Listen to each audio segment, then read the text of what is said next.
Hello, record nerds of the internet. My pastor and spiritual advisor, Rev Rock and Rollin', said to do a video on music that you are emotionally attached to. So we're going to do my top 10 emo records of all time. Coming up.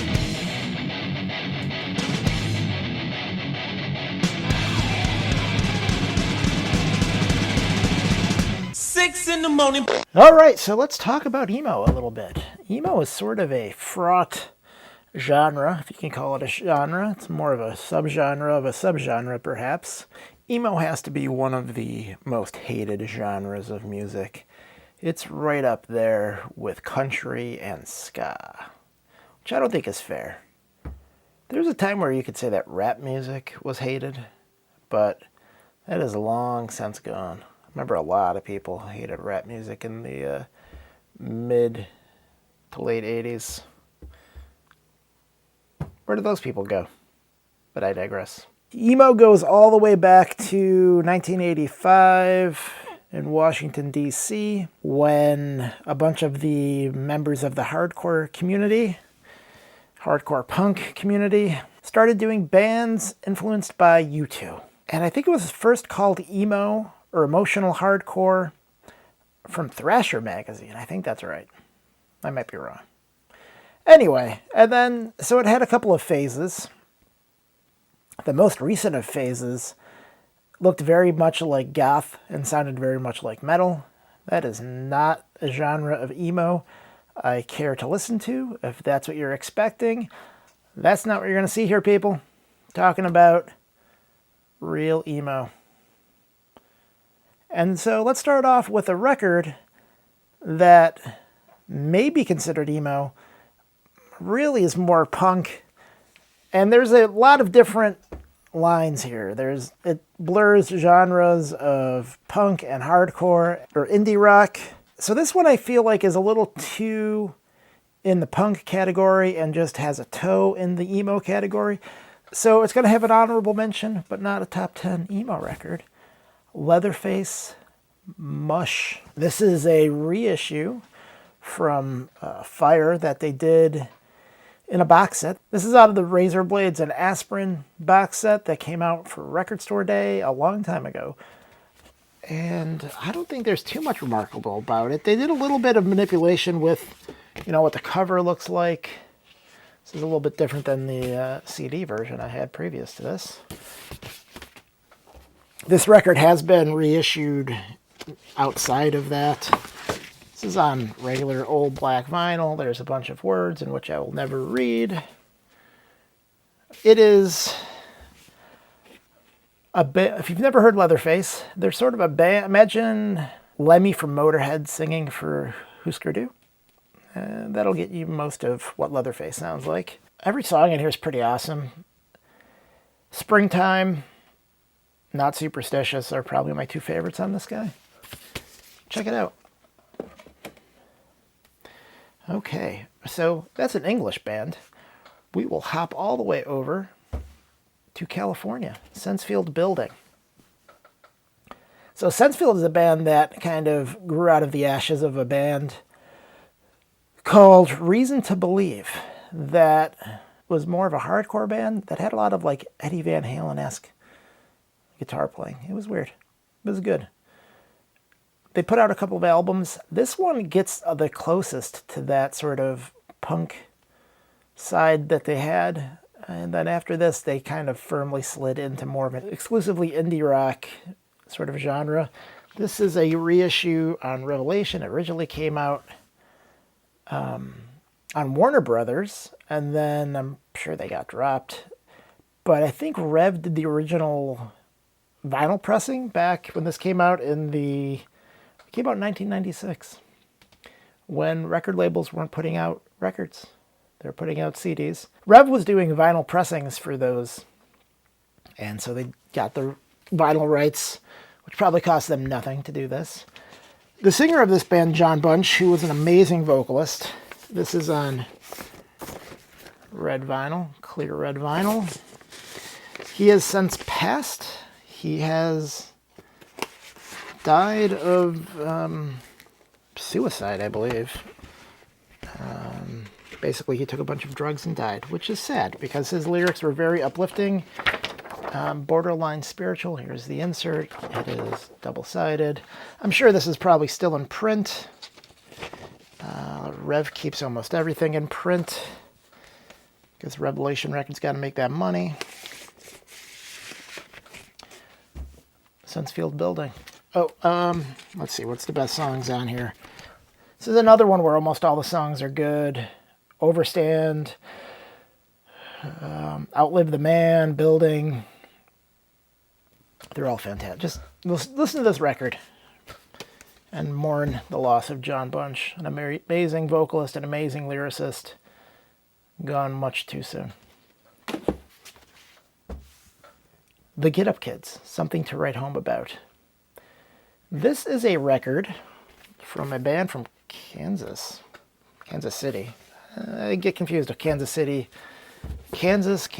Missouri. I don't know. One of the two. I think Kansas City, Kansas. Let's pretend. So it's a gatefold. It has Robots in Love. I would assume. They're looking at each other lovingly. This is a reissue from Vagrant at some point. I don't know. So here's a story about this record. When I opened a record store in 1999, it was a punk rock record store. This came out in 1999. This was the first big release where we sold a bunch of these. This is the insert. You got some... So this is what emo looked like before goth metal got involved. It was a lot of sweaters and collared shirts and glasses. And then there's the lyrics. And this is on this really... Reminds me of like an Easter egg sort of color vinyl. So my wife and I danced at our wedding to the song I'll Catch You. Very special. A lot of these songs are good. Holiday is great. Just go listen to that. This is one of the first emo records ever made. I think this is probably my favorite record Ian MacKaye has ever done. Other than maybe the Palehead stuff. Embrace.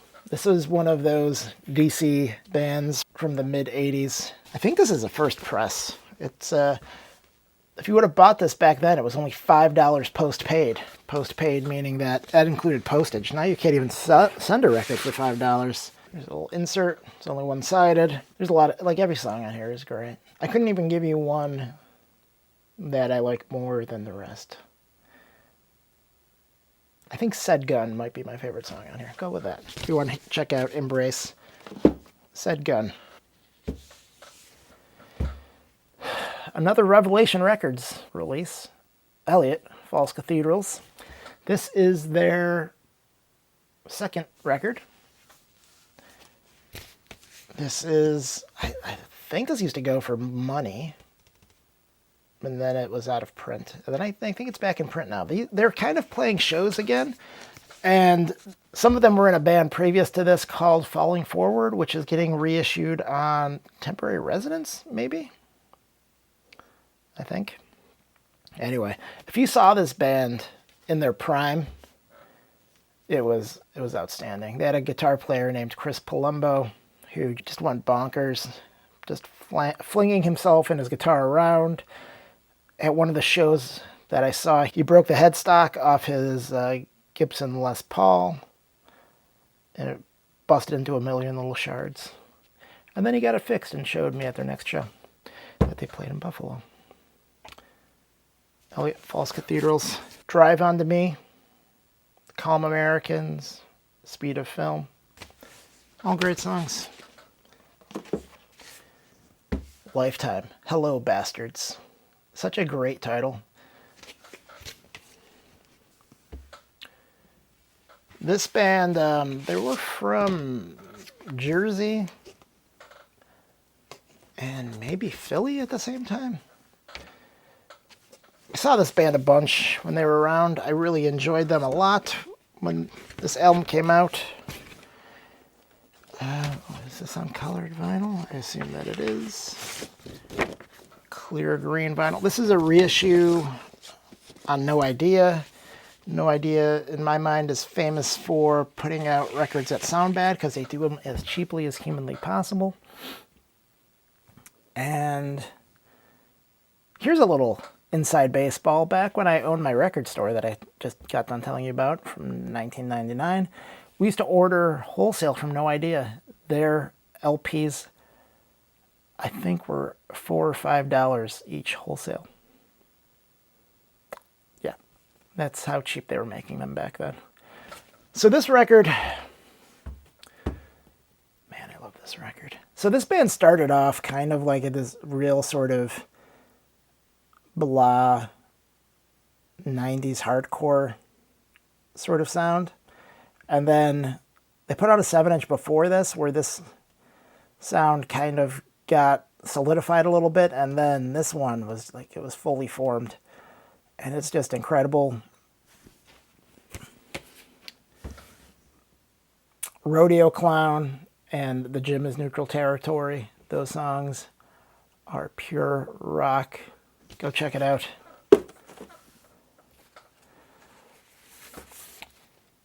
Mineral, The Power of Failing.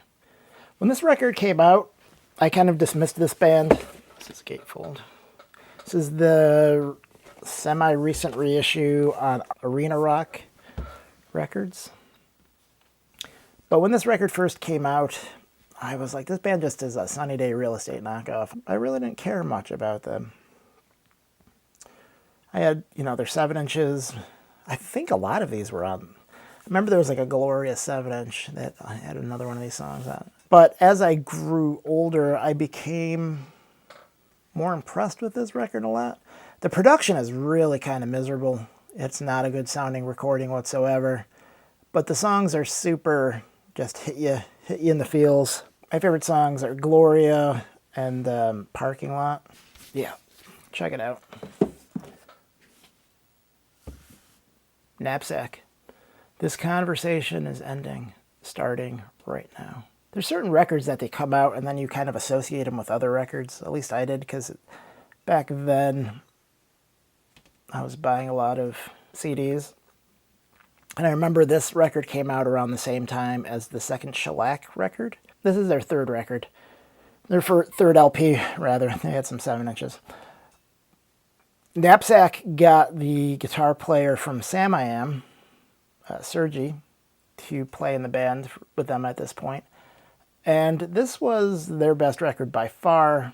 Cold Enough to Break just reminds me of, it's like a Christmas song. It's not a Christmas song. Arrows to the Action. So good. Every song on here is just amazing. This was a part of a reissue that Arctic Rodeo out of some country in Europe did.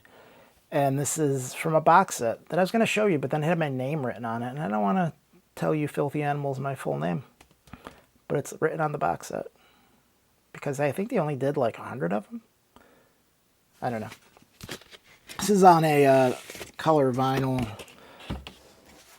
that is pretty sweet. Look. Matches so nice, like that Get Up Kids record when the vinyl matches a color from the cover. I love it. Love it. Ooh, and there's an insert in here. Let's take a look at that. Not much to it. It's on this nice heavy cardstock. I have it upside down. Not a lot of information. But I appreciate it anyway. Adds to the packaging, I suppose. And the general design aesthetic. And I love me a good design aesthetic. Jawbreaker, 24-hour revenge therapy. This was a band that I first heard this band back to back with Jawbox on a local college radio station, and I didn't know which was which, because they're like, we're going to play a song from Jawbreaker and Jawbox, and I liked one of them more than the other. This was the one that I liked more than the other, but I didn't know. And then there was a Jawbreaker documentary in which Steve Albini, who recorded this album, they were asking him, and he's like, are we talking about Jawbox or Jawbreaker? I think he prefers Jawbox. This is the reissue from Blackball. I used to have the original, which was on Tupelo Communications or something. I don't know, some weird label that hardly existed. I think this is just on black. Jawbreaker was a 3-piece, and he was left-handed, so that's a problem. Left-handed people are a problem. My wife is left-handed, and it's a problem, people. You don't really realize that being left-handed is a problem until you have to live with a person who's left-handed. And then you're like, oh, you have to push a pen rather than pull a pen when you write. That's kind of weird. And then like sitting next to them at restaurants is weird. Anyway, so the best songs on this, were the ones I like a lot. Boxcar is one that everyone seems to enjoy. Ashtray Monument. Do You Still Hate Me?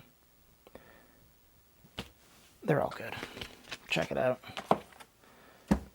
All right, now we're really getting to the final two. Samiam Clumsy. Samiam was sort of a super group. Super might be a bit much to say, but it was basically comprised of members of Isocracy, Sweet Baby, and Social Unrest. A bunch of bands you probably never heard of, but they are awesome. And this album came out in the period of time when post-Nirvana, maybe post-Green Day Dookie, where lots of underground sort of punk bands were getting signed by major labels, which I was extremely bummed out about. You know, I was sort of a person who believed that the underground should stay underground, which in retrospect is kind of a dumb opinion. Like, if more people can like the music that I like, why not? But this album made me realize that just because it was on a major record label, it didn't have to suck, because this album was amazing. I remember when I bought this, brought it home, I put it in my CD player. I was just blown away. I was like, holy cow, this is the best Samiam record ever, which holds up.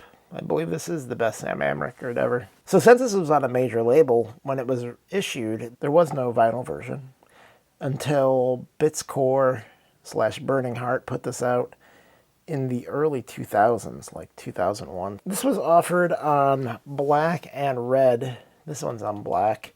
And then I think No Idea has reissued this since then. So this is now easily available.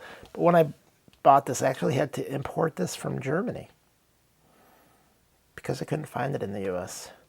I paid a lot of money. I think I paid like $20 shipped, because back then records were cheap and shipping was cheap. Now it is not cheap. This does have an insert.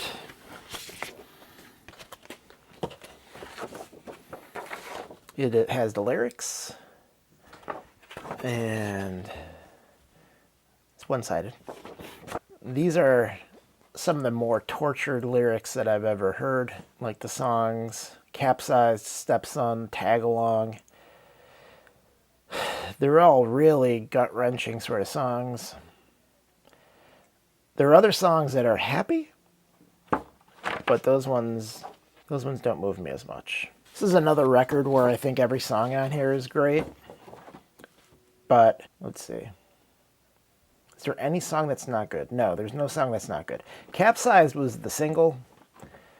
They had a video. You could probably watch it on YouTube. It's probably super grainy. It's probably 4 pixels. That's a great one.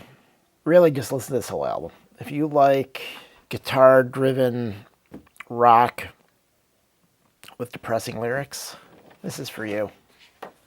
It's one of my favorite records. The last record. Rites of Spring. Self-titled. I don't think this was the first pressing. $8 postpaid. Made in France. But this is an early pressing. This is Guy, however you pronounce his last name, I've never known. Picciotto? Whatever. And then Brendan Canty, both of them went on to be in Fugazi. And then here are the lyrics. This record is, I think, commonly understood to be the best, maybe the first but the best emo record of all time. There's no track listing on this, but I can tell you that my favorite song is For Want Of. My band actually used to do a cover of that song a long time ago. And then probably Hands Point is my second favorite song on this. So it has some more real, sort of painful sounding lyrics of people who had bad childhoods. That is what this is. This is a pile of records from people who had bad childhoods. So it touches my heart. What little bit of a heart I have left. Want to see some more top 10 videos? Here's one up here. And then there's going to be one here. And then I don't think I have a third one yet, but if it did, it would be right there. Have a good day.